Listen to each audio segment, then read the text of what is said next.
नमस्कार मित्रांनो, आई कुठे काय करते या मालिकेच्या आजच्या भागात आपण पाहणार आहोत. विशाखा कांचन आणि आप्पांना म्हणत असते, दादा कुठे काय चुकीचं करतोय. तर आप्पा म्हणतात, विशाखा आणि रुद्धने मला फसवून त्या कागदपत्रांवर माझ्या सह्या घेतल्यात. ही त्याची चूक नाहीये. स्वतःच्या वडिलांना फसवणाऱ्याची साथ देणारेस का तू? तर विशाखा म्हणते, दादाचा नाईलाज होता, त्याने तुम्हाला किती समजावण्याचा प्रयत्न केला. अहो पण तुम्ही कोणाचाच ऐकायला तयार नव्हतात. तो तुम्हाला किती समजावत होता आठवा बरं. तर आप्पा म्हणतात, यावर काय बोलणार ग मी.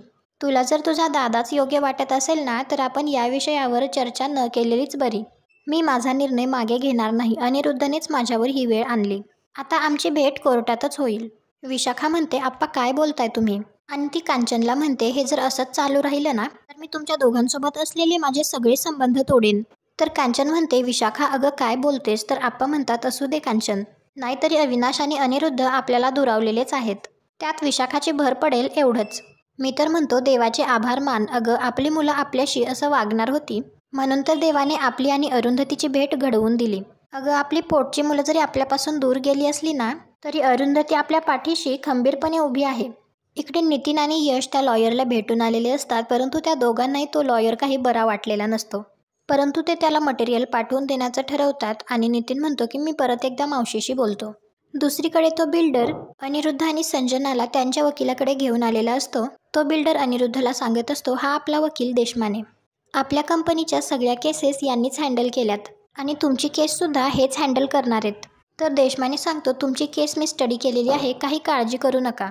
त्यावेळी अनिरुद्ध म्हणतो, पण यांनी तुम्हाला सांगितलं का आम्ही आमच्या वडिलांच्या सह्या त्यांना न सांगता घेतल्यात. तर वकील म्हणतो, असं काही म्हणू नका. आणि तुमच्या वडिलांची सही तुम्ही त्यांना फसवून घेतलीये याचा पुरावा काय. तर संजना म्हणते, तसा काही पुरावा नाहीये आप्पा, हेच एकमेव पुरावा आहे. तर लॉयर म्हणतो, मग झालं तर. आणि असंही आप्पांचं आता वय झालंय आणि त्यांच्या डोक्याला मार लागल्यामुळे त्यांना काहीही आठवत नाही. तर अनिरुद्ध म्हणतो, त्यांच्या डोक्याला मार लागलाय, हे कधी झालं. त्यावेळी तो देशमाने म्हणतो, हो तुमच्या घरी चोरी झाली तेव्हा त्यांच्या डोक्याला मार लागला होता ना. तर संजना म्हणते, हो पण तुम्हाला कसं माहिती. तर बिल्डर आणि तो वकील दोघंही हसतात आणि वकील म्हणतो की मला सगळं माहिती असतं.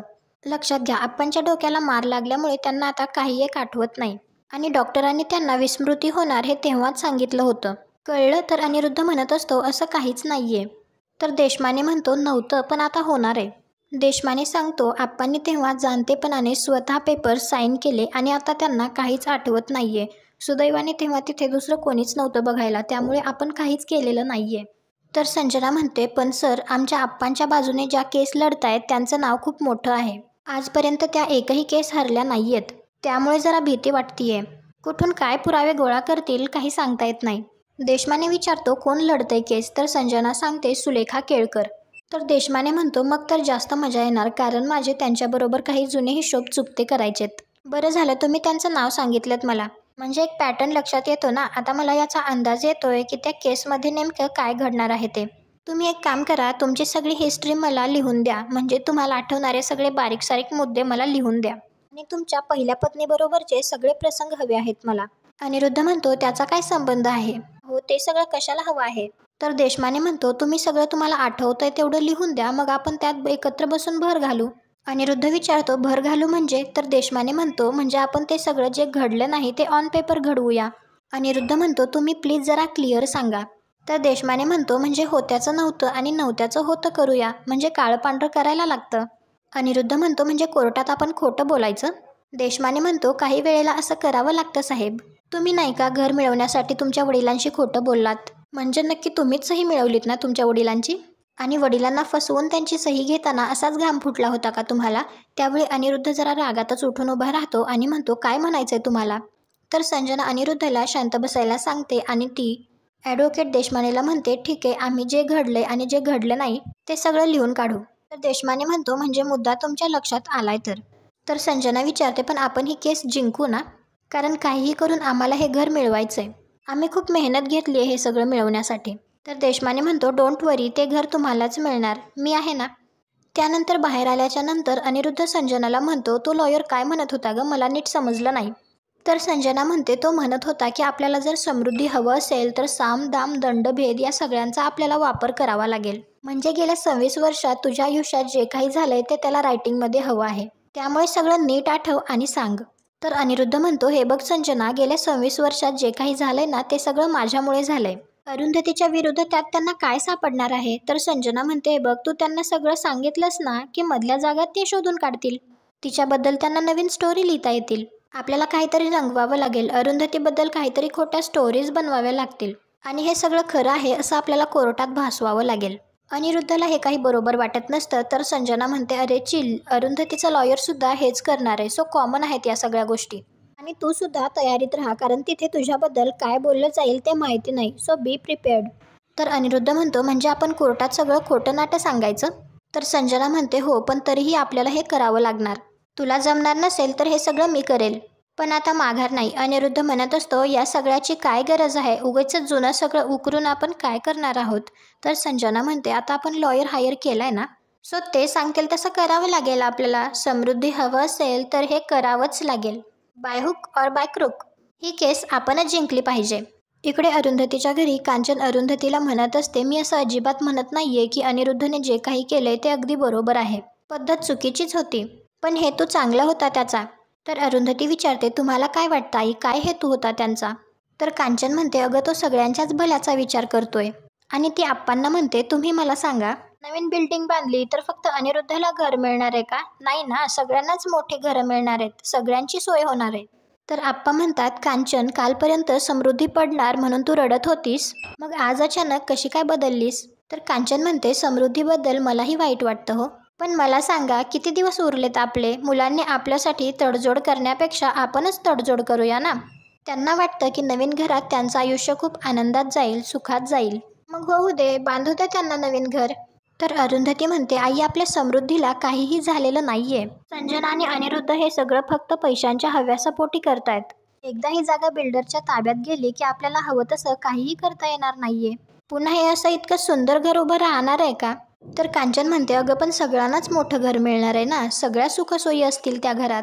तर अरुंधती म्हणते, आई हो, यासुद्धा घरात सगळ्या सुखसोयी करून घेता येतीलच की. वरती एक मजला वाढवला तर सगळ्यांना जागाही पुरेशी होईल. आणि टॉवरमध्ये राहणं काही इतकं सोपं आहे का? त्याचा मेंटेनन्स किती असतो? आजकाल टॉवर म्हणलं की खाली जिम, पूल सगळं असतं आणि तुम्ही वापरा अगर नका वापरू, मेंटेनन्स द्यायलाच लागतो. ईशा, अभिला हे सगळं झेपणार आहे का? आत्ताही पैसे नाहीत म्हणून रडत असतात. तो खर्च कुठून आणणार आहेत? सोपं नाहीये टॉवरमध्ये राहणं. तर कांचन म्हणते, ते बघतील ग त्यांचं, आणि अनिरुद्ध आहे ना, तो घेईल सगळी काळजी. अरुंधती म्हणते, आई, तुम्हाला खरंच असं अजूनही वाटतं की अनिरुद्ध हे सगळं ईशा, अभि आणि विशाखासाठी करतायत? आई, ते घर पहिल्यांदा आप्पांचं आहे आणि आप्पांना काय वाटतं हे सगळ्यात महत्त्वाचं. अनिरुद्ध आणि संजनाने आप्पांना फसवलंय. ज्याचा हेतू चांगला असतो ना, ते मार्गसुद्धा सरळ निवडतात, पण ज्यांच्या मनात काळं असतं ना, त्यांना हे असंच होतं. आप्पा कांचनला म्हणतात, अरुंधती अगदी बरोबर बोलतीये. अनिरुद्धला माहितीये की तू त्याच्या बाबतीत हळवी आहेस, म्हणून त्याने तुला गाठलं. अगं, मला तर तोंडसुद्धा दाखवत नाही तो. दरवेळी तो तुझ्या चांगुलपणाचा फायदा घेतो आणि ते तुला कळत सुद्धा नाही. कांचन म्हणते, नाही हो, तसं काही नाही. अनिरुद्धाची खूप काळजी वाटते हो. गेल्या वेळी सुद्धा या सगळ्याचं दडपण येऊन त्याला हार्ट अटॅक आला.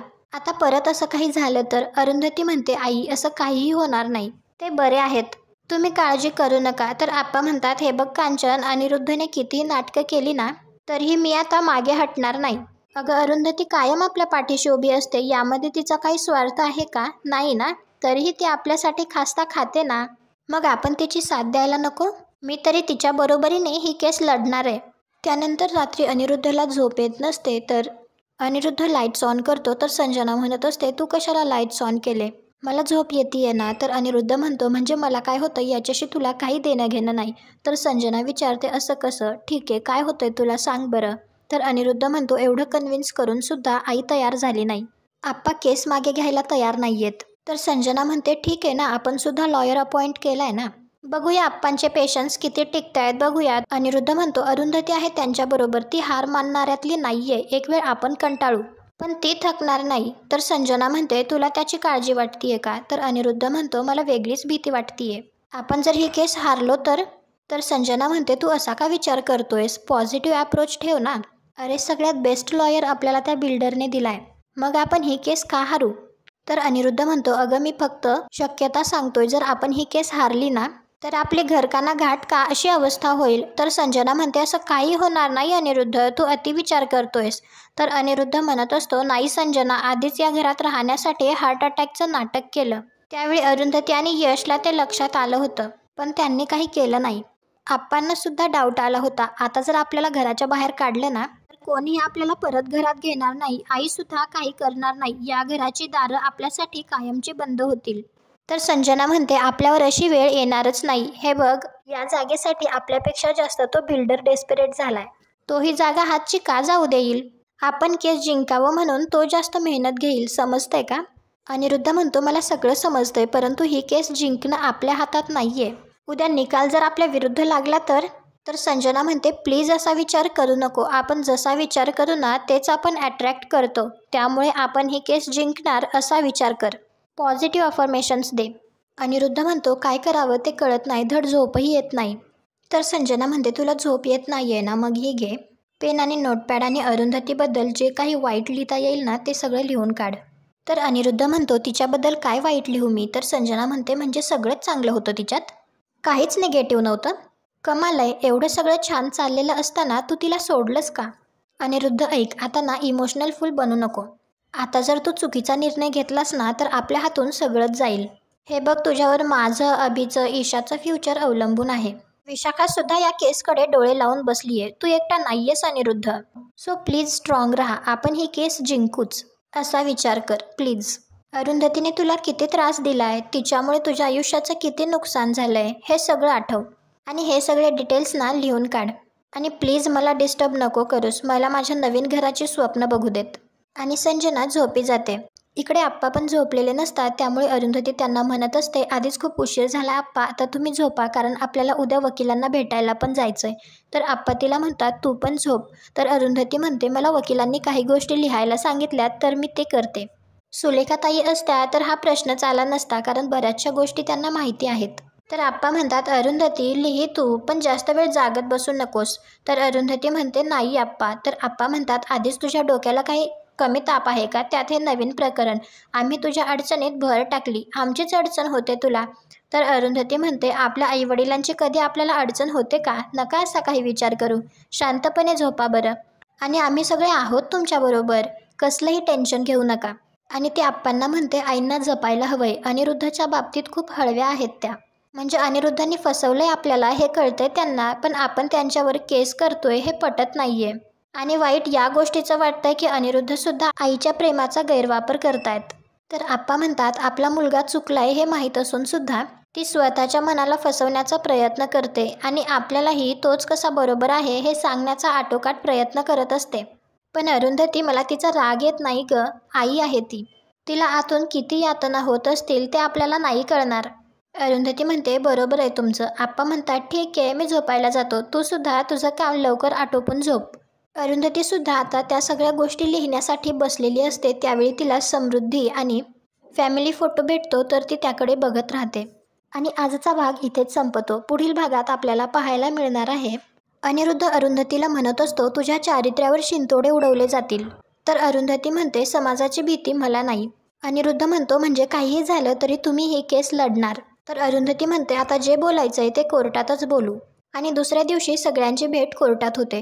तुम्हाला हा भाग कसा वाटला ते कमेंट करून नक्की सांगा. व्हिडिओला लाईक करा, आपल्या मराठी मालिका चॅनलला सबस्क्राईब करा. भेटू उद्याच्या भागात.